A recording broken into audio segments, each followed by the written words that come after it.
Once again, I welcome everybody to this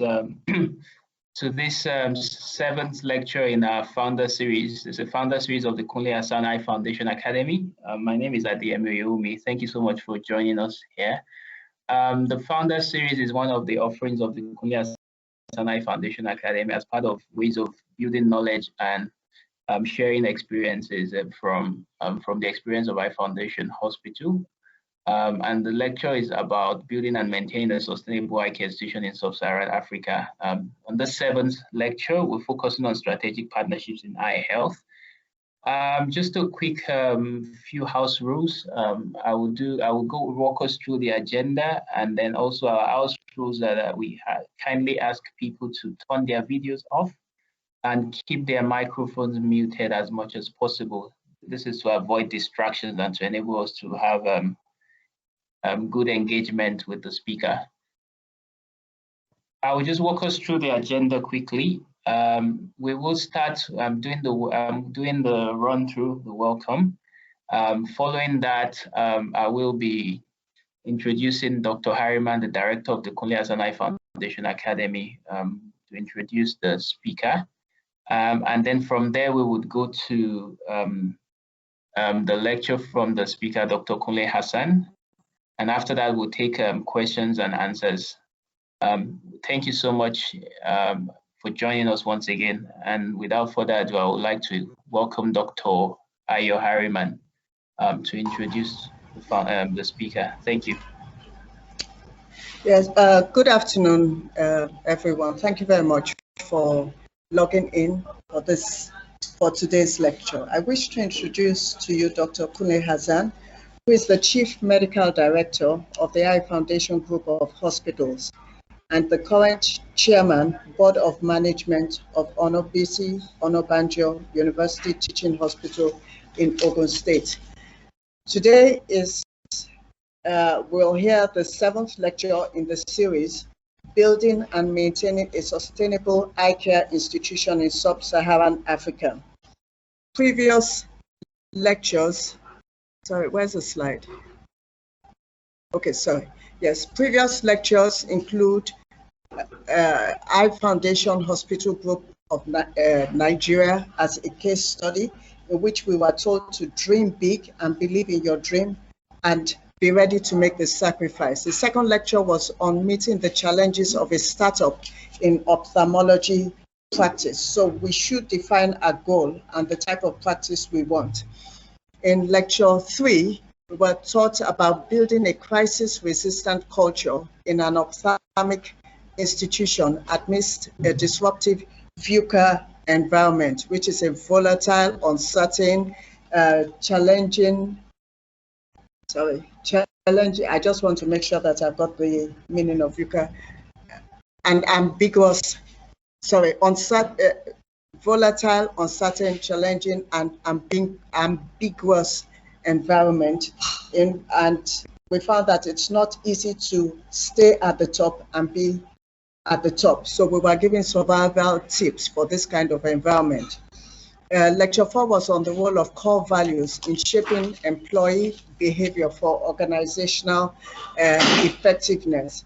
And core values, we were told, are the principles and beliefs of what our organization stands for and helps to promote greater ownership and values. The 5th lecture was on the political economy of eye health in sub-Saharan Africa. We were told about collaborations and how to be self-sustainable.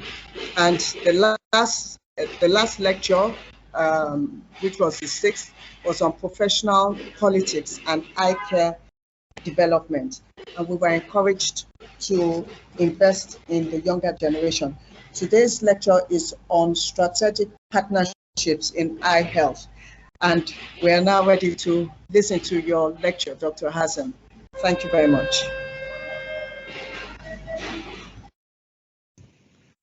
Thank you very much, Dr. Harriman. I'd like to thank everybody for creating time to listen to what I have to say and also to rub minds. I'm sure, especially in Nigeria and some sub-Saharan Africa, we know the situation economically, things are getting worse. In Nigeria, though the GPD is going up, but the people are suffering because there's no even distribution of cushion for the poor and the less privileged, and even the middle class is gradually eroding. And more frightening is the response to this sort of challenge of economy, to these economic challenges.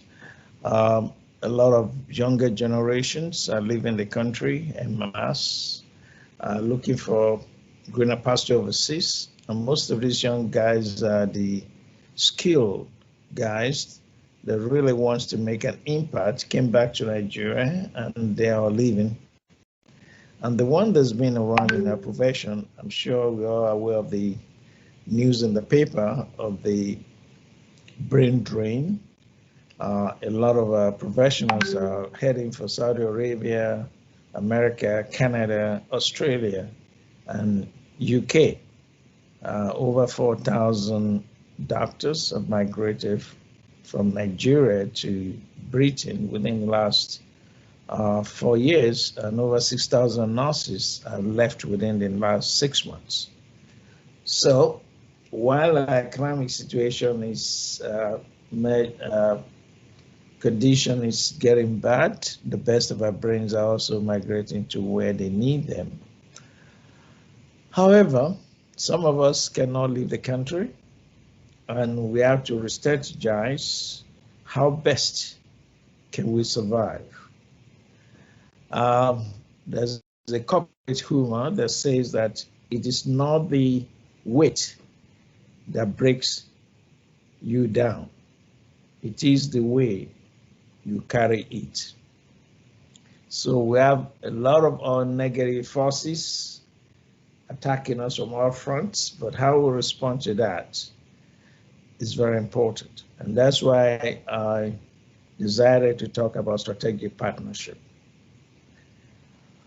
Partnership, in one way or the other, is when we have a business or more intertwining their efforts in certain areas, such as marketing, supply chain, integration, technology, and finance. And a combination of this is a survival strategy because it provides mutual beneficial arrangement between two companies, organizations, and it enhances their offers and help them to offset cost. So the general idea is that two heads are better than one, and if companies or clinics or institutions can partner together, the advantage to both companies in such an alliance can help to reduce the burden of cost and survival instinct. However, in our health, there are different areas where we can have strategic alliance. We have to, first of all, have a change in mindset because we are wired for solo practice. And we can't blame ourselves because the environment has not provided the right character in most of the human beings. We're a product of exposure, sincerity, honesty, and all those things that makes the character when we were developing raising fast. People who are more interested in selfish focus and aggrandizement of life and cheating. Nobody wants to really work hard and earn, but everybody wants the cheap way out. So that has eroded the confidence in joint ventures or association or doing things together. And when there's no trust, which must be verified, you don't expect such a partnership or cooperation. A good area in eye health, if we look at the whole eye health industry in Nigeria and in Sub-Saharan Africa, a lot is coming up because it translates to billions of dollars. And in countries with high population like Nigeria, a lot of investors wants to be part of it. Already we see India coming in, one in Nigeria, coming to the market. Some of them have a very good backing with IFC, other financial institutions in India, and they're thinking of already coming to the market to use the comfort provided by the bigger company in India to look into the area here and probably play a solo game in terms of having the facility to capture the upper end of the market. This is fair. This is business. It's a world, is a global village, and people will migrate. But we ourselves within, if we are not careful, we discover that we become just a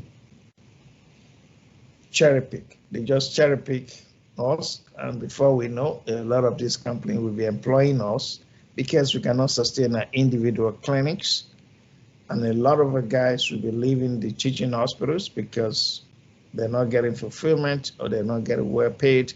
So they're good bits for such financial outlet to take them and work for them, and we gradually lose that trend. This is how even happening in America.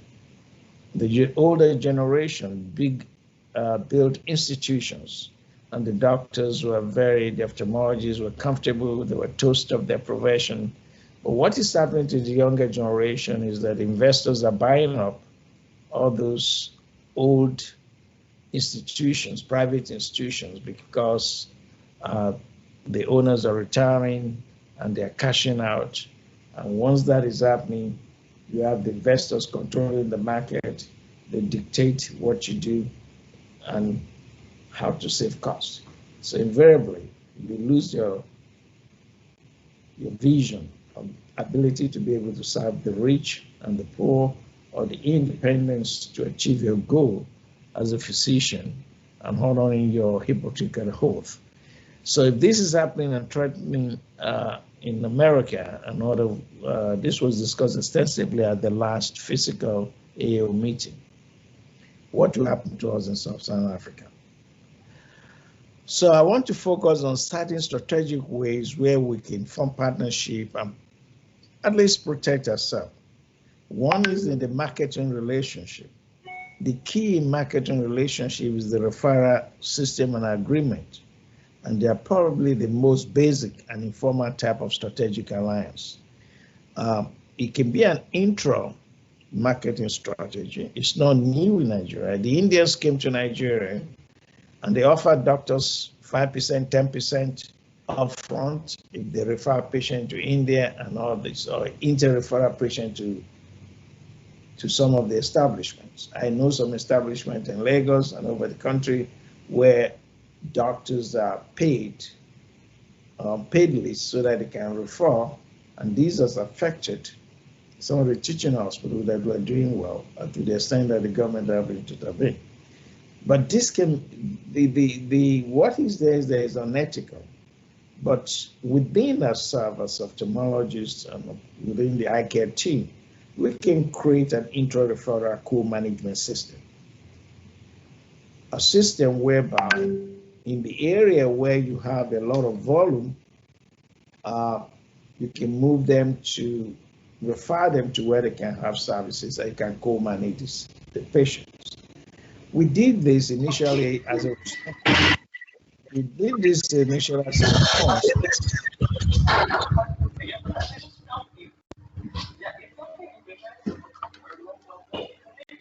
Sorry, please, can you mute your microphones, please? Thank you.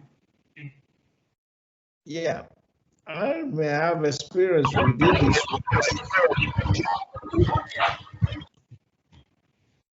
We did this one time when we opened up part of a facility for other ophthalmologists to use the facilities, and created what we call then sort of membership of associated eye consultants, where ophthalmologists can use the facilities or send patient to us and we co-manage and send the patient back to the ophthalmologist.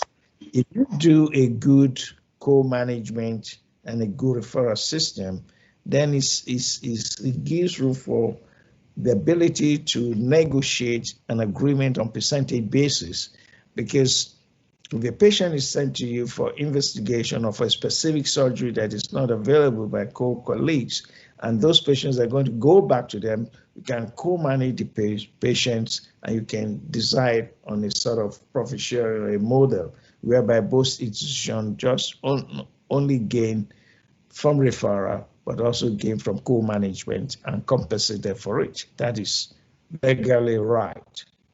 So we have to look at this and see how best within our institution, where people can refer patients for investigations, procedures, surgery that are not being done in one area to the other, and you co-manage the patient, and to get in the interest of the patient, they get a better treatment, they get a better follow-up. There's interconnection between the surgeons, and then it's a win-win situation. I think we should be looking into that, in creating that sort of atmosphere whereby we have a win-win situation. The second area where it's very important in eye care is the strategic supply chain partnership. Many attempts have been made in the past, but it's not really being achieved. If the society, either the Ophthalmological Society or some groups, have a survey of all the doctors in private sectors, because you cannot predict what happens in the government sector. Most of their consumables and supply are through contracts and all those things, so you may not have influence on that. But even then, a lot of the doctors in the government sectors are in private sector. So if there can be a way where we can collect that and see the sort of consumable in terms of lenses, in terms of eye drops, in terms of all eye care related consumables, we can have a big figure, and then we can have an order for large volumes. I'm sure if you order 20,000 lenses, intraocular lenses, you can get them for $1.05. This is what Sightsaver does. This is what other big organizations they do, and they get the lenses very cheap. If you get that, that will help us to reduce cost. We have a lot of the eye drops in the market. They're generics and they're brands. The generics are all over the places. They're not as effective. They come from everywhere. And at the end of the day, you have a patient suffering from it. Some of them with glaucoma, going blind because of lack of control. And you also know the Onisha market, where there's also a lot of fake drugs. Even the brands are being faked. I've seen Bitoptic coming from a patient that it contains olive oil and has all the batch number and everything. And you remember Pfizer have to withdraw the Xarelto in the market some times ago.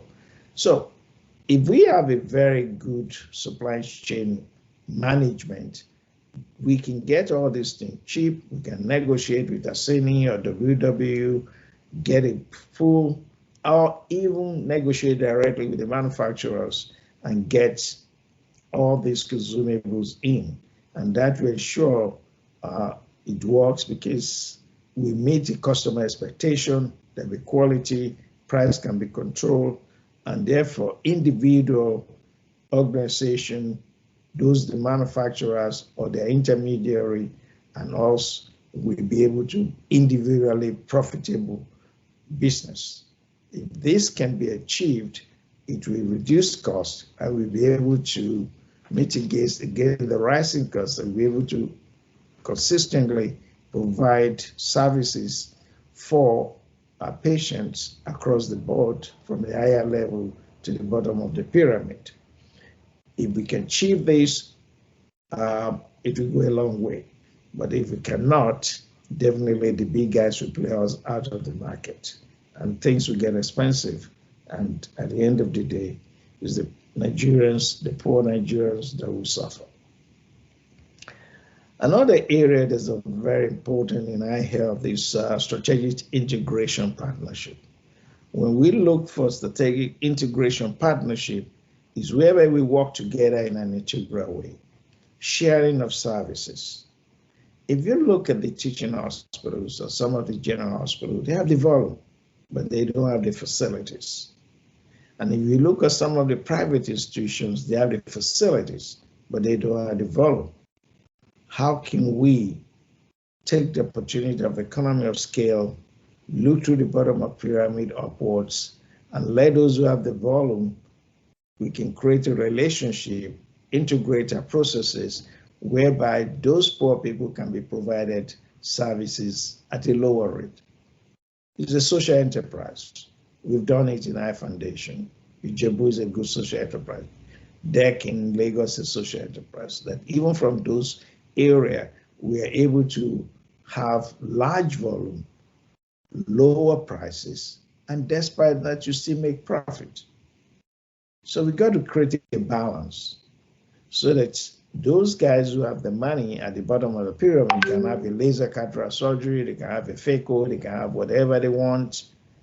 But also in the middle level and down the bottom of the pyramid, we'll be able to provide services, a simple 6 surgery, PMMA lenses, and they'll be happy. So if we can have an integration whereby we coordinate our efforts, look at those institutions or area where there's the numbers are high and there's no facility, cooperating across the board and integrating a system that those who are in those facilities with a large number without the equipment to do surgery can come around and do it together. We need to start to focus on integration. We need to start thinking of leaning on each other. You need to start putting egos aside and let's see how best way we can deliver those services. And at the end of the day, we still make reasonable profit. So this is very important, and I hope the new president of the OSN and other key stakeholders should look into this and bring people together to strategize and to ask questions, to look at the system, to see the loopholes, how can we refine it, and how can we ensure that we agree. And once we do that, I'm sure it will be for the benefits of our patients, survival of our practice, and we're able to train more residents and give the younger ones hope of the possibility of earning good money that will make them to stay in this country, because they have to take care of their parents, they have to marry, they have to think of the future of their children.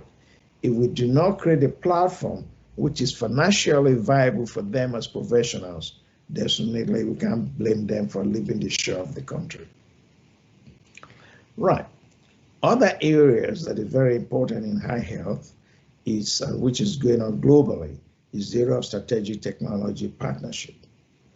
We're seeing it because working with IT companies to keep our business afloat, information technology. A lot of the institutions now is electronic medical record, which sometimes is at an infant stage in Nigeria. But there's some institutions that really have developed a robust electronic medical record for eye care only. Those institutions can reach out and partnership with the IT company. And the IT company can make this EMR available at no cost and have a sort of monthly subvention, whereby you pay for services rendered every month. And also, if we have a large aggregate of eye care industry, linking into that sort of IT partnership, then it's in our own interest, because they'll be able to collect our data together. And all these problems we have with data collection and analysis will be a thing of the past. And as we all know, data is the future, is the real future currency like gold. Data is the basis for artificial intelligence, and artificial intelligence is the future. So if we don't react positively and put our house in order, most of the things that will be coming out when artificial intelligence is driving eye care business will be from the outside world. In China, the He Hospital is doing great.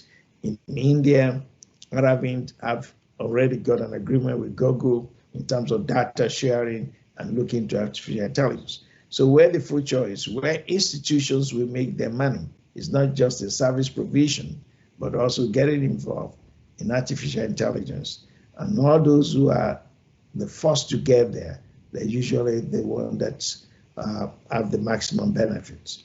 So we can look into that by partnership with IT companies, get a good electronic brain, and we enter into alliance with them, not just for the sake of being a strategic partner, but finding worthy that we can key into it and benefit from it. Most of the expenses from IT company is due to is storage, which is storage in the cloud. And once the more, and these are paid in dollars, but the bigger we are, the bigger the data, the more we can negotiate. The IT we are partnering with can negotiate with those big organizations in terms of data storage. So it's very important that the future lies in those who can look into the squarely and swallow our individualistic tendencies and work together in order to make things easier.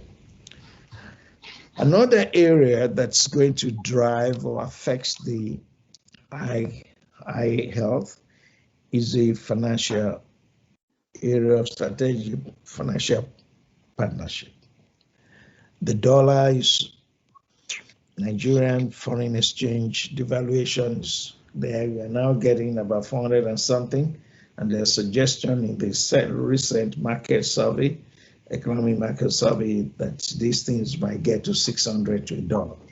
You can see the rate of devaluation within a short period of time. And most of our businesses are depends on foreign importation. So what costs the cost of service become expensive, the disposable income is getting lower. Where do we strike a balance? So we have to look at the sort of where we can, one, reduce leakages. This might be difficult with the teaching hospital, but it's possible. If you look at Federal Medical Center at Ebute Metta, and of recent at Anambra Obanjo University Teaching Hospital, we just introduced this sort of financial partnership with Pay1. Pay1 collects all the money. So it's no more your people collecting the money, and where there can be leakages in the system, Pay1 collects the money, they make it seamless, they provide all necessary electronic media so cash is becoming something rare. And when they collect the money, it's immediately shown on your dashboard as the money is coming in.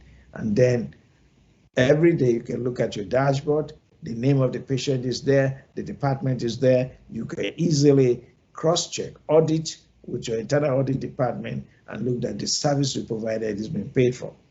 So that enables you to concentrate on what you're doing, where that financial institution is monitoring your revenue with greater focus, and therefore you can do when you're doing this with your staff within, because some of those staffs can easily exploit the system. So a lot of institutions are moving towards that, and also when you have these sort of things, they'll be able to help us to look straight away and look at a cash flow, because they are dedicated financial professionals and they have solid rock experience in managing cash flow and can report to us a current revenue position and how best can we make sure that we utilize the cash flow where we manage things well. In strategic partnership involving integration, involving referral system, involving all what I've been saying, the financial aspect is key. Because if we are not sure of that financial aspect in terms of keeping record, in terms of paying at its due, the whole thing will break down. So partnering with an independent financial organization will make life easier for everybody, and we make sure that trust is verified and we'll be able to at least consolidate the gains that can be in all these partnerships. So these are different areas in which we have to look at how best can we create a partnership in the healthcare industries and see. Because when we look, there are different types of legal entity in strategic alliances and partnerships. When we look at the advantage to the business, it's enormous. And that advantage brings additional resources, maximum utilization of manpower, and also the brand power of an organization can be a leverage for another organization. If an high industry, an institution, or a high hospital has got a brand that is high, others can tap into that brand, and that brand could be an advantage and to everyone. So when we're looking at all these ramifications of different strategic partnership in the industry, which got across, I mean, not just eye health alone, we can think of 3 legal entities in such alliance. We can look at how do we come together. It could be a joint venture. A joint venture can be 2 or more people coming together, and it can be 50-50, it can be 60-40, different ratio. This have to be worked out. And it can be an equity alliance where one company specifically acquire a certain percentage of shares of another company.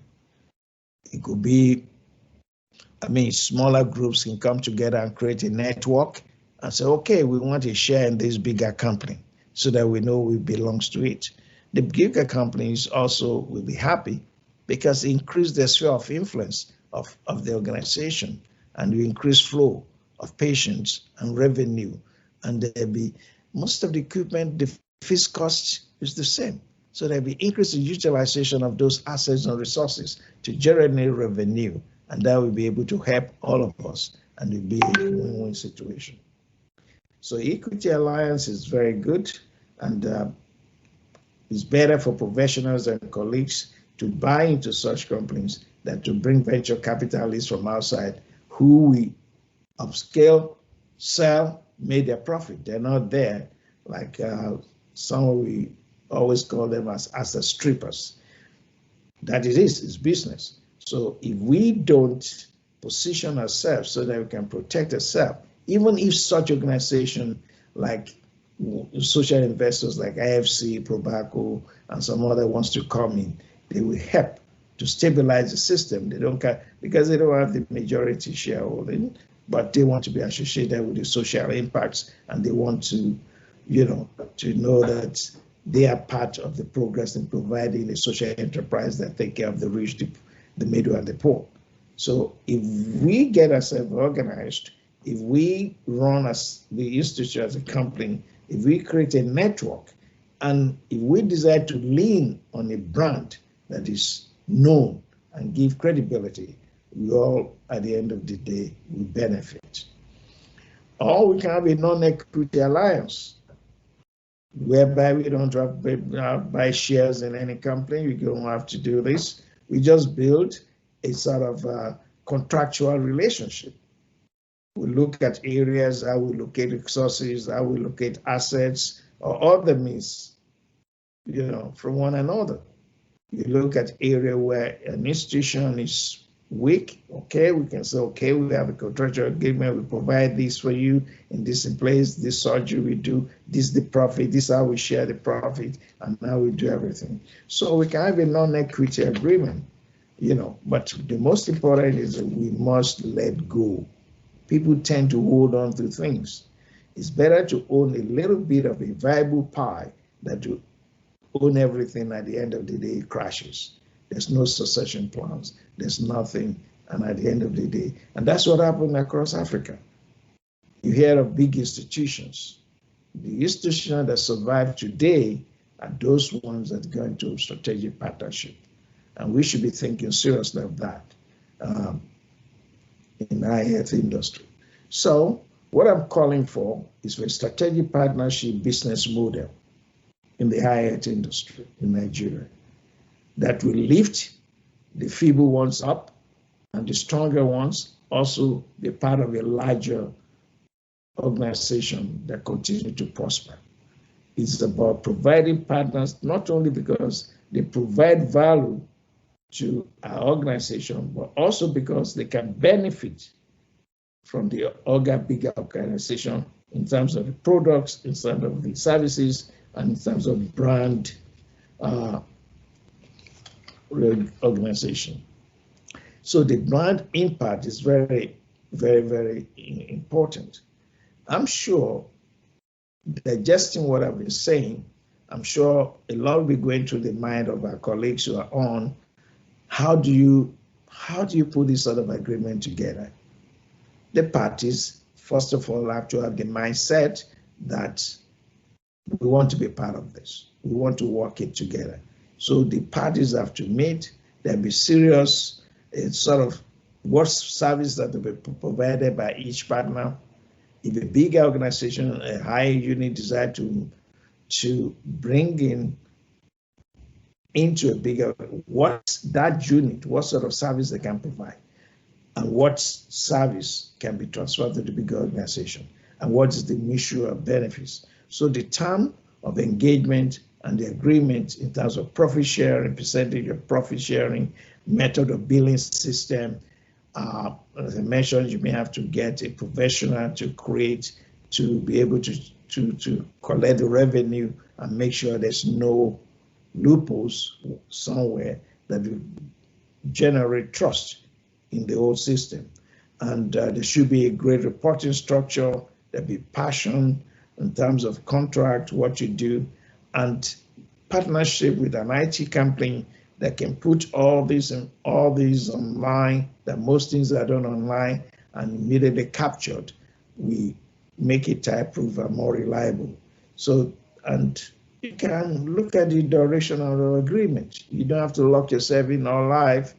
If you don't believe, you can have a duration agreement. And usually, when you see the positive impact over a period of time, that duration agreement must be enough for each of those people who are coming to that partnership, at least to reap a reward. But this can be agreed upon. And the conviction of the board or individual ownership of this organization is very important. Once we have that, then it becomes something we can all sit down, work out, and look at a strategy that will help us to survive the onslaught of human resources being threatened, residents going abroad. We are finding it difficult to get residents. We are finding it difficult to get nurses. Nurses are coming at a cost.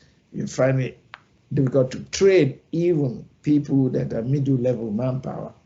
Some of us, like our foundation and some other institutions, like Dan Place and Kisi, the fact that we've been able to train middle-level manpower and they've been able to integrate it into international system, whereby those middle manpower can do international exam in IJCAPO, and they can, once they pass those international exams, they're employable anywhere in the world. So in the succession plans, we have to know some of them will go, but some of them will stay as long as their remuneration package is good.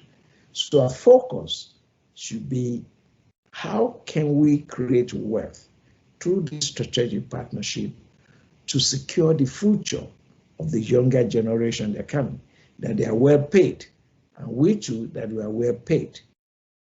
If you can't create wealth, you can't share. So my main appeal to all of us in the higher health industry, looking at what is happening in this country, is how we can integrate the higher system and make it such that we can reduce costs, we can deliver service, and we can have a good profit margin. And we can have a standard universally with greater areas of influence. And then the money will come. And when the money is there, then you can pay those guys. If we are paying our fellows and residents at the level even if it's just 2/3 of what is going on in UK or Saudi Arabia, they won't leave because the value of that money, what it can do in Naira, will be more than that, what it can do over there. And also the dislocation is costing them. Some of them, we lost them forever. Some of the generation of children will never come. We know there's insecurity in Nigeria. There's insecurity all over the world. Insecurity is a constant economic factor all over. But despite that insecurity, when I was coming to Nigeria about 30 years ago, I was advised not to. If I've stayed in Saudi or stayed overseas and continue, I won't be able to make the impact I can make today in my country. So if we can secure their future, if we can have a good roof over their head, they can send their children to the best school, and they can create the wealth using this sort of social enterprise system that integrates all of us together. 100% of us can be there. But the more we start gradually, and they can see the impact, the more people will join.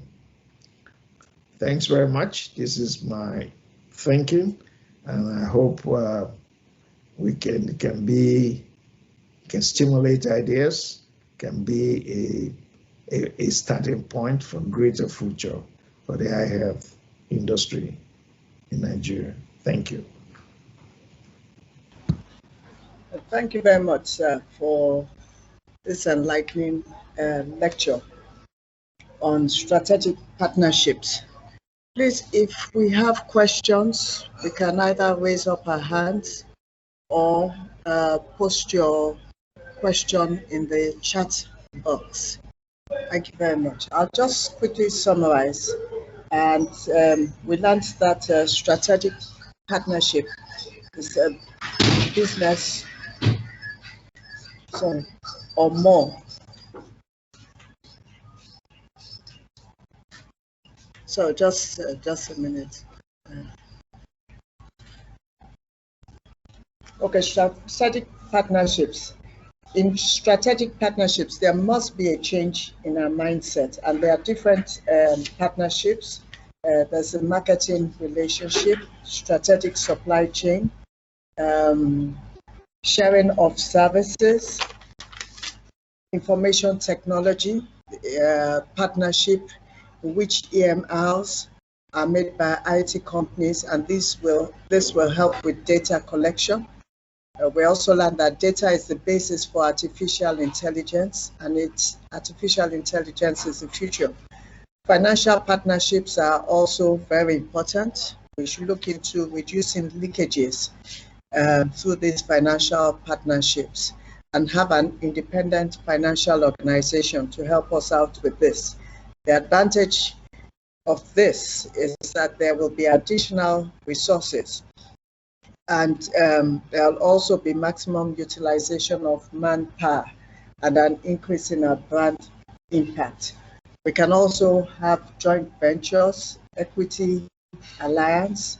Smaller groups can be part of a larger network, and there can also be non-equity agreements, but we should learn to let go.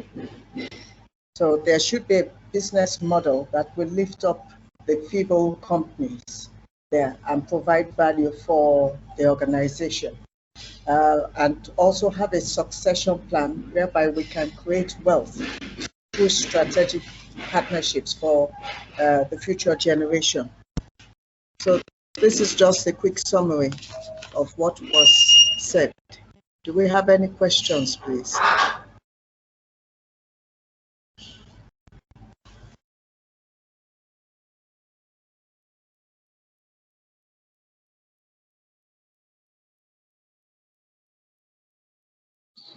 So, Dan Kiage has a question.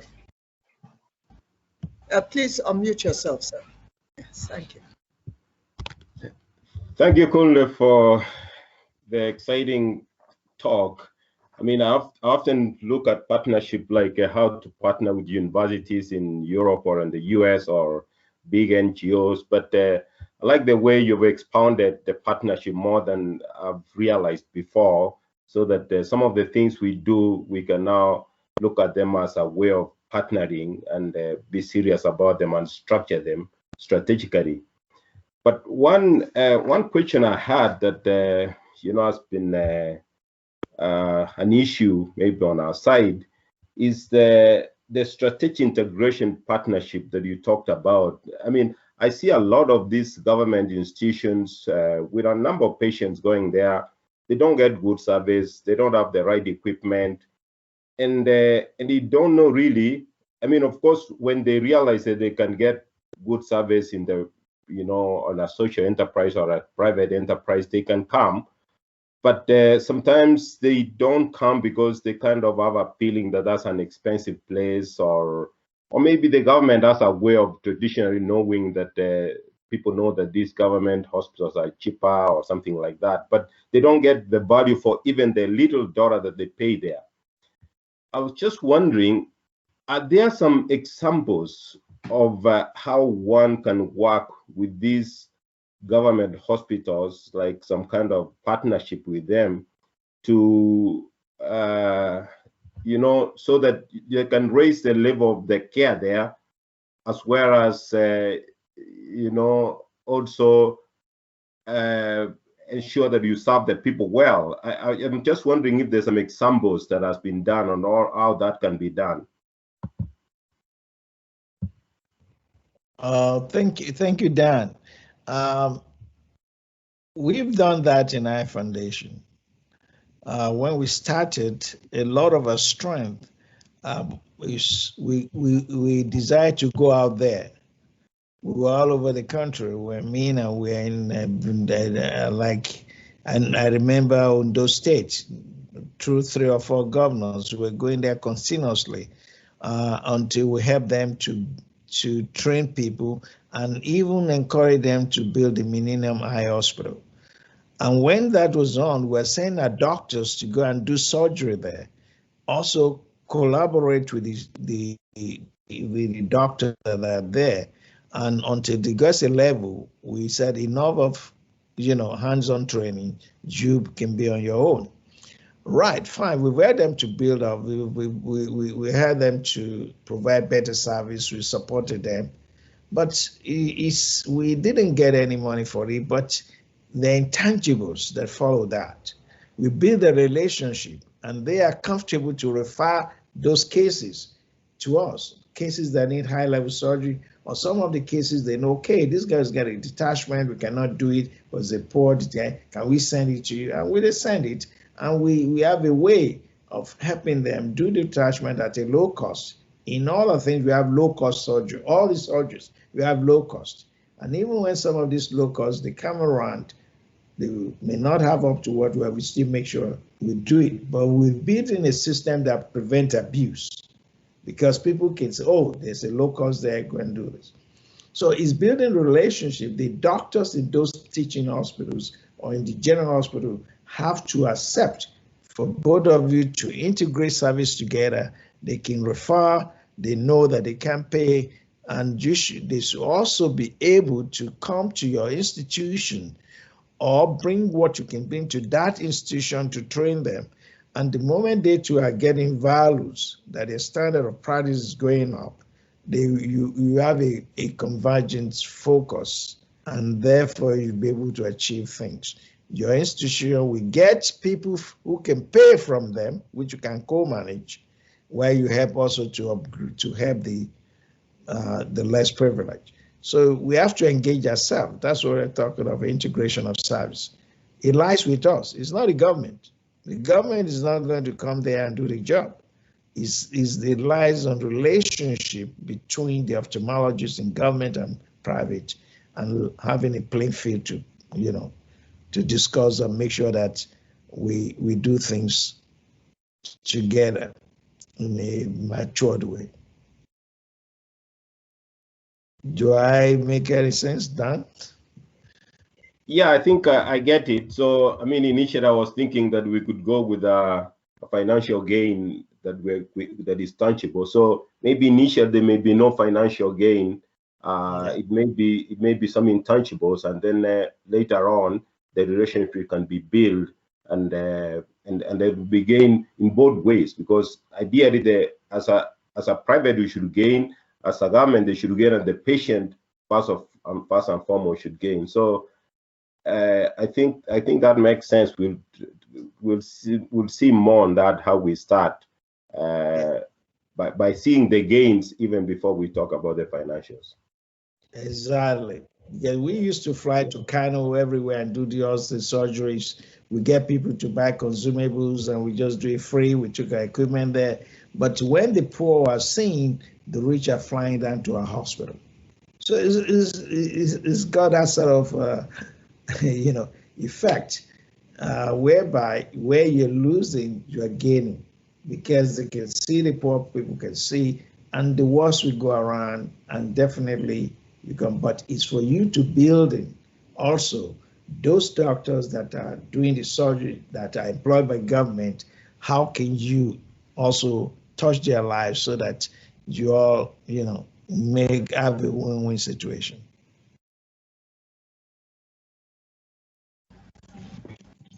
Thank you very much.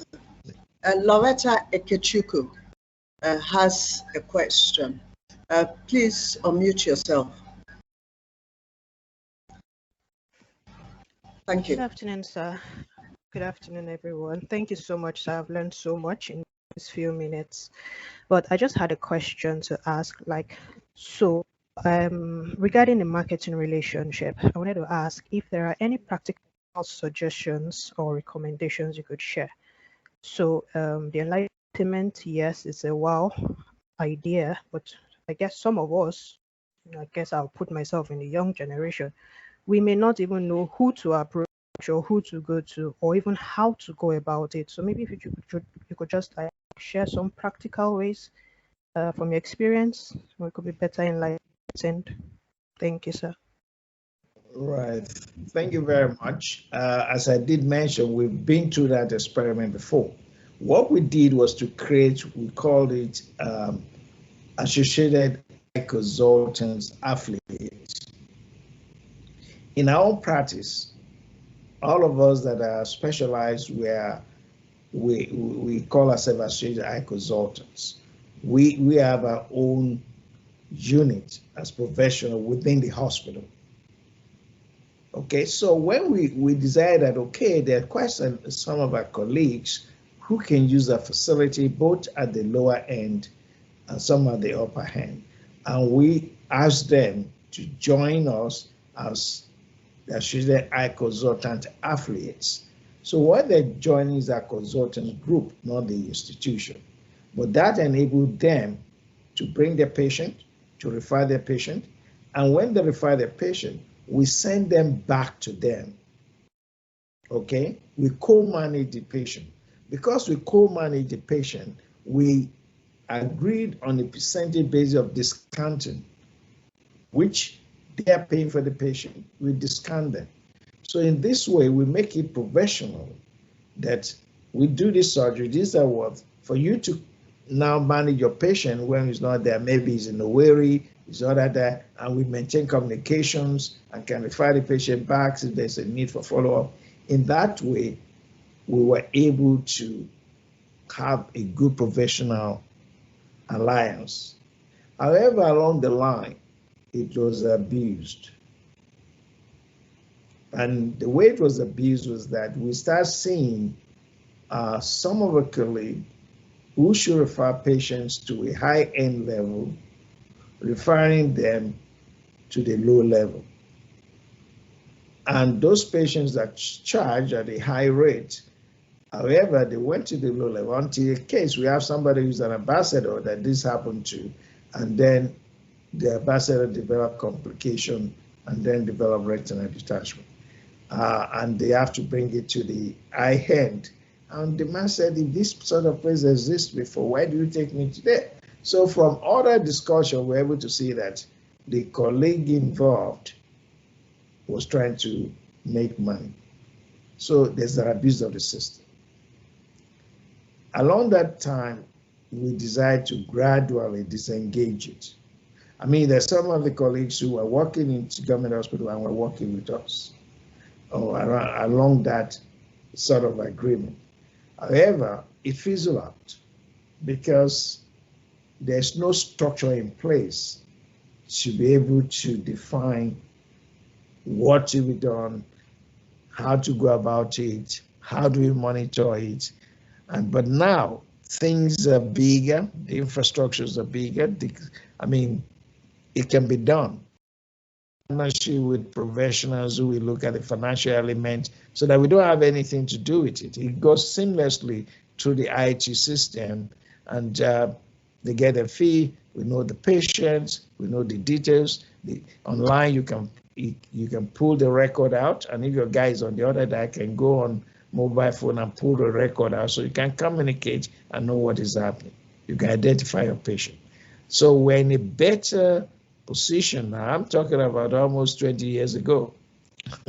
So we're in a better position now to look at this thing and integrate it properly, that it becomes a process that people can key into. You know where that patient coming, you know the consultants, you know what is doing, and you can co-manage the patient and share the profit. Does that make any sense to you? So you, as a younger guy, I remember in my days, that's why we started the Young Ophthalmology Forum. When we started the Young, when I was president of WSN, and I remember also in East Africa, then Dan, I came over to address some training for the young ophthalmologists. That is what we were trying to create.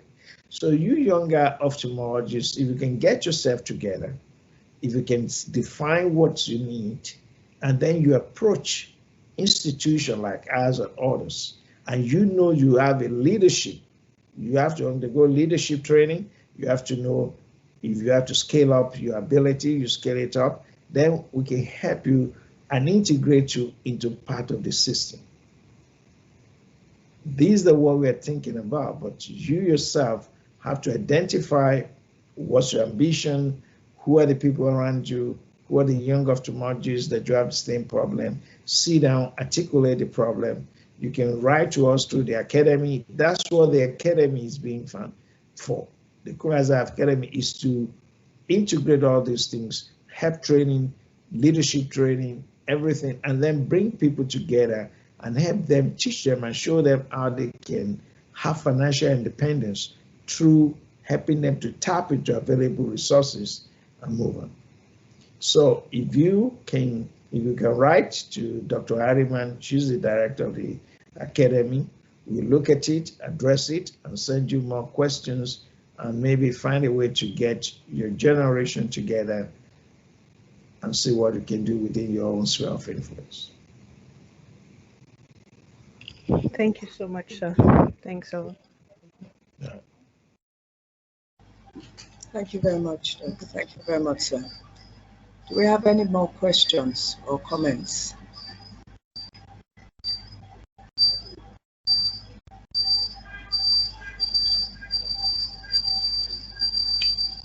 Okay. So do you have any final words for us, sir, before we round up? Well, thanks very much. I hope this discussion or topic is not just something that we follow. We take it as one of the things. I hope it will stimulate some of the younger ones and some of the older ones. Some of the older ones at the stage, they don't know what to do with their practice. Some of the younger ones, they don't know where to start. So I think it will generate a lot of discussion among the younger generation, older generation. And Dr. Ayman, I hope you'll be able to help us to anchor that, expect them to write, to talk to their colleagues, and they can listen to this video on YouTube, and then let's gather a momentum that can create, give it the drive that can create a momentum that's at the end of the day, everybody will benefit from it. So I don't want us to just go and abandon it. And I'll be monitoring Dr. I spoke to the lady. What's her name? Again. Dr. Loretta Ikichuku. Where are you based? I'm in Lagos. I was with you at Ijebu. Okay. Oh, yes. So, yeah, these are the things. Talk to your friends, your colleagues. Let them watch it, and then let's see. We'll be prepared to organize workshops and things for you. That's the essence of the academy, is to be able to put you guys through. Yeah, that's why a letter. I will respond to that. So, thanks everybody. I wish you all the best. Yes. Grateful for the opportunity Thank you very much, sir. And just a final word from one of our listeners or participants. Mr. Dele Salami said that for hospitals to attract meaningful partnership, corporate governance must be enhanced. There are too many solo practices. So thank you very much for making that contribution, Mr. Salami. So thank you very much, sir, Dr. Hassan, and thank you very much for everyone who has participated in today's lecture. We look forward to the next lecture to be held on the first Saturday in October, which will be the 2nd of October. So thank you very much, sir.